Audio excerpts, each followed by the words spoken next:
Hei alle sammen, velkommen til en ny episode. I denne episoden så tenkte jeg at vi kunne snakke om fjellvettreglene. Fjellvettreglene, hvordan man skal gå i fjellet på en trygg måte, hvilke forhåndsregler man bør ta, altså hva man bør planlegge på forhånd for at det skal være en trygg tur. Så disse fjellvettreglene, de ble først laget i 1952. De ser litt annerledes ut enn de som i dag, men jeg tenkte at vi kunne snakke om det er 9 stykk, altså 9 fjellvettregler, som skal gjøre at man kan gå i fjellet på en trygg måte. Så jeg tenkte å først bare lese de 9 fjellvettreglene, snakke litt om hvorfor vi har disse reglene, og hvorfor det så viktig å være forsiktig i fjellet i Norge. Så vi begynner med den første fjellvettregelen, som planlegg turen og meld fra hvor du går. Så det betyr at man må på forhånd sjekke hvor lang turen hvor mye opp og ned, om det veldig bratt, om det noen farlige partier. For eksempel må man tenke på, har man med barn? Hvordan skal man passe på barna? Og så meld fra hvor du går, altså si ifra til noen hvor du skal gå. Så for eksempel, hvis du skal opp i fjellet, til Jotunheimen for eksempel, så bør du si til forhånd, for eksempel til noen venner eller familie, jeg skal til Jotunheimen, jeg har tenkt å gå til den og den hytta, sånn at hvis noe skjer, hvis du ikke kommer tilbake til rett tid, hvis det går veldig lang tid før du kommer tilbake, så vet vennene dine eller familien din at oi, vi kan ikke finne deg, men du sa på forhånd, du i det området, så da vet letemannskapet, de som skal lete etter deg, hvis noe skjer, de vet hvor de skal lete. Det en stor fordel. Nummer 2, fjellvettregel nummer 2 tilpass turen etter evne og forhold.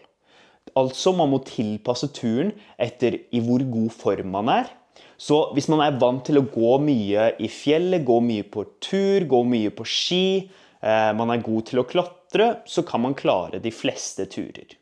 Men hvis man ikke i så veldig god form, hvis det lenge siden man har gått på tur, hvis man ikke har så mye erfaring, så bør man kanskje ikke gå de røde og svarte løypene på ut, altså de vanskeligste turene.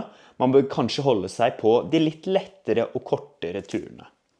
Og så etter forhold også, for selv om en tur kan være lett, så kan det være mye vanskeligere på vinteren for eksempel, eller når det glatt. Så man må også se på forholdet.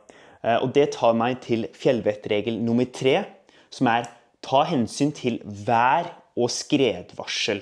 Vi begynner med vær. Så været i Norge kan endre seg veldig kjapt, så det viktig å gå inn på Yr for å sjekke hvordan været skal være den dagen, eller den helga for eksempel, for å passe på at man har med det utstyret man trenger for å være trygg, at man har med seg nok klær for eksempel. For eksempel på våren så kan temperaturene endre seg veldig kjapt. Det kan være godt og varmt på dagen med sol, og så kan temperaturen gå veldig ned på natta, og det kan bli veldig kaldt. Og da det viktig å ha nok klær med seg. Og så har vi skredvarsel. For faktisk kan det være utrolig farlig å gå i fjellet også når det sol og varmt. Spesielt når det mye snø. For skredvarsel vil si hvor sannsynlig det at det kommer et snøskred, altså store masser med snø som faller ned fra fjellet. Og dette livsfarlig. Det kan begrave deg levende, slik at du får masse snø på deg. Altså flere tonn. Du har ikke sjans til å bevege deg. Og faktisk veldig mange dør av snøskred.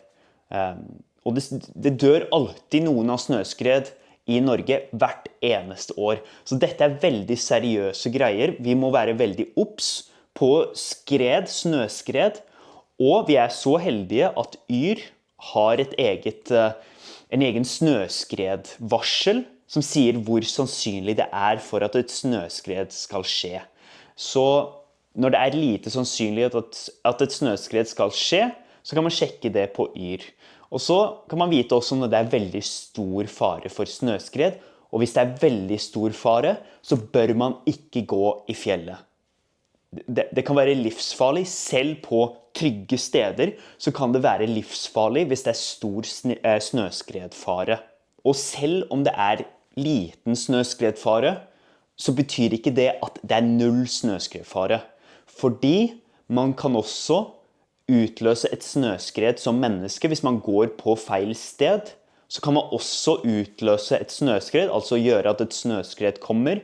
Så det aldri helt trygt å gå i fjellet, og man må ha erfaring, man må vite litt om snøskred, om fjell, og hvor det sannsynlig at et snøskred skal skje, for at man skal kunne gå trygt i fjellet, spesielt i store fjell, bratte fjell, på vinteren når det mye snø. Ok, nummer 4. Vær forberedt på uvær og kulde, selv på korte turer. Så selv om man bare skal en kort tur ut, kanskje det bare en time, så kan man bli utrolig kald på en time hvis man ikke har nok klær. Og husk også at selv om det godt og varmt når man nede på bakken, før man har begynt turen, så kan temperaturen falle kraftig opp i fjellet. Så jo lenger opp man går, jo kaldere blir det, jo lavere blir temperaturen. Så det viktig å ha med seg for eksempel en ekstra jakke eller en ekstra ullgenser i tilfelle man skulle bli kald, og man vet aldri hva som kan skje. For eksempel kan man falle og skade seg, og rett og slett trenge hjelp for å komme ned igjen. Og da kan det gå flere timer før man får hjelp. Og da det viktig at man har nok klær til at man kan vente disse her timene til at det ikke blir farlig. Ok, nummer 5. Ta med nødvendig utstyr for å kunne hjelpe deg selv og andre. Så hva betyr dette? Vel, det kan være lurt å ta med et førstehjelpsskrin med litt plaster og med litt mulighet for å bandasjere, for det mye som kan skje i fjellet, og dette kan være lurt spesielt på litt lengre turer, bare bitte litt. Og så kan det være lurt å ta med et kompass, et kart, da man må også vite hvordan man bruker pass og kompass selvfølgelig. Og så, hvis man skal ut i fjellet på vinteren, så det viktig å ha med snøskredutstyr, altså utstyr, for eksempel en spade, sånn at man kan grave ut. Hvis noen kommer i et snøskred, så kan man grave dem ut med en spade. Så det kan være noen eksempler på utstyr som kan være greit å ta med, spesielt på lengre turer, eller turer på vinteren med mye snø. Nummer 6, det ta trygge veivalg, gjenkjenn skredfarlig terreng og usikker is. Så trygge veivalg, altså se deg rundt i terrenget, se deg rundt, det mye steiner her, det veldig bratt, kan jeg komme ned her, kommer jeg til å falle, altså ta de trygge veivalgene, selv om det tar litt ekstra tid, selv om det en omvei, så det lurt å ta det tryggeste valget, selv om det tar litt ekstra tid, så det bedre å komme trygt hjem, enn at det skal skje noe oppe i fjellet. For i fjellet så kan det gå fra veldig fint til forferdelig, veldig kjapt. Og så må man gjenkjenne, altså kjenne igjen skredfarlig terreng og usikker is. Skredfarlig terreng, altså bratte fjellsider. Man kan også se ofte i landskapet at her har det vært store snøskred før. Da det også stor sannsynlighet for at det kommer nye snøskred. Og så må man også vite at man skal ha ganske stor sikkerhetsmargin for å ikke bli tatt av et snøskred. Snøskred kan bevege seg veldig kjapt og veldig langt, og det er store, store krefter. Og så må man også kunne gjenkjenne usikker is, spesielt på våren. Kanskje det begynner å bli litt varmere. Man ser at det er et vann med is på, som er is. Da kan det være fristende å ta en snarvei, krysse vannet, gå over isen for å komme kjappere fram. Men da må man vite at isen er trygg å gå på, og det er den ikke alltid. Man kan falle gjennom, og det kan være livsfarlig, man blir bløt, det kan være vanskelig å komme seg opp, og i verste fall så kan man dø av kulde. Og dette er også noe som dessverre skjer veldig ofte i Norge, at folk faller gjennom isen, de kommer ned i det iskalde vannet, og så dør de av de fryser ihjel, de dør av kulde. Ok, nummer 7. Bruk kart og kompass. Vit alltid hvor du er. Og dette kan virke som en litt sånn gammeldags regel. Vi har jo mobil, men husk, det er ikke alltid mobildekning overalt i fjellet. GPS-ene er ikke alltid korrekte. Mobilen kan du miste, eller du kan gå tom for batteri, og så er det en egenverdi i å vite hvor man er ved hjelp av et kart og kompass i stedet for GPS-en på mobilen. Hvis man klarer å navigere selv, så har man noen ferdigheter som også er veldig viktige, spesielt på lengre turer. Og da er det viktig med kart og kompass, men også ferdighetene til å bruke kart og kompass. Så det hjelper ikke å ha med et kart og kompass hvis man ikke vet hvordan man bruker det. Så da er det lurt å søke litt på internett, søke litt på YouTube for eksempel, og finne noen videoer som forklarer hvordan man bruker kart og kompass, og rett og slett gå ut, gå i et terreng man kjenner, gå på turer man kjenner godt, og øve der for å se at man klarer å bruke kart og kompass. Nummer 8 er venn i tide. Venn i tide.